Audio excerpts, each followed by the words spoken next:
በተወኑባቸው እያንዳንዱ ገጸ ባህሪያት ውስጥ ነፍስ የሚዘሩ በስክሪኑ ላይ እያንዳንዱ እንባ የብዙዎችን ልብ የሚመስጡ ጥቂት ከዋክብት አሉ። ከእነዚህ መካከል ደግሞ የቱርክ ሲኒማ ንጉስ የሆነው አራስ ቡሉት አንዱ ነው። ግን ከታዋቂነቱና ከማያ ገጹ ብርሃን ጀርባ ያለው እውነተኛ አራስ ቡሉት ማን ነው?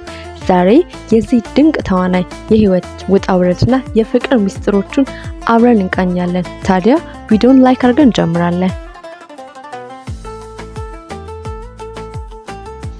አራስ ቡሉት ነሐሴ 28 ቀን 1990 እንደ አውሮፓውያን አቆጣጠር በኢስታንቡል ተወለደ። ህልሙ ተዋናይ መሆን ብቻ አልነበረም። በትምህርቱ እጅግ ጎበዝ የነበረው አራስ ቡሉት በታዋቂው የኢስታንቡል ቴክኒካል ዩኒቨርሲቲ የአውሮፕላን መሐንዲስነት ወይንም ኤርክራፍት ኢንጂነሪንግ ትምህርቱን ይከታተል ነበር።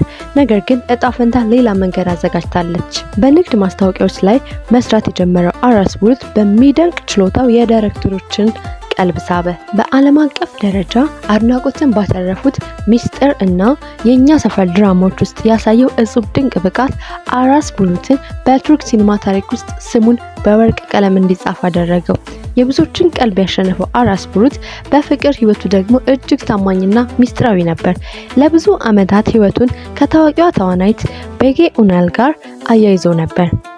ሁለቱም በሙያቸው በበሰሉበትና ባበቡበት ወቅት ተገናኙ። ፍቅራቸው በካሜራ ፊት ሳይሆን በጸጥታና በእውነተኛ መከባበር ላይ የተመሰረተ ነበር። የደጋፊዎቻቸው ትልቅ ተስፋ ሁለቱ ጥንዶች ጋብቻ ፈጽመው ማየት ነበር። በካሜራዎች ፊት ሳያጋንኑ በፍቅራቸው ጸንተው 7 ረጅም ዓመታትን አብረው አሳለፉ። ነገር ግን እውነተኛ ፍቅርን ቢሆን አንዳንዴ በህይወት ፈተናዎችና በስራ ጫናዎች ውስጥ መንገድ ያጣል። እንደ አውሮፓውያን አቆጣጠር በ2022 መጨረሻ ላይ የብዙዎችን ልብ በሰበረ ዜና ሁለቱ ተዋናዮች መንገዳቸውን በሰላም መለያየት መወሰናቸውን ይፋ አደረጉ።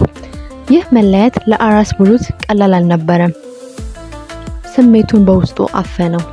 ከመለያየቱ በኋላ ትኩረቱ ሙሉ በሙሉ ወደ ጥበቡና ወደ አዲሶቹ ፕሮጀክቶች በመመለስ የልብ ስብራቱን በስራው ለመፈወስ ሞክሯል።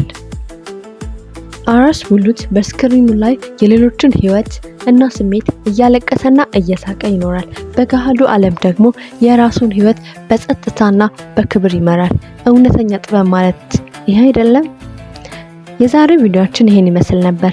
አራስ ቡሉት ከሰራቸው ስራዎች ውስጥ የበለጠ ወደዳችሁት የትኛውን ነው? አስተያየታችሁን በኮሜንት አጋሩን። ቪዲዮን ከወደዳችሁት ላይክ እና ሼር ማድረጋችሁን እንዳትረሱ።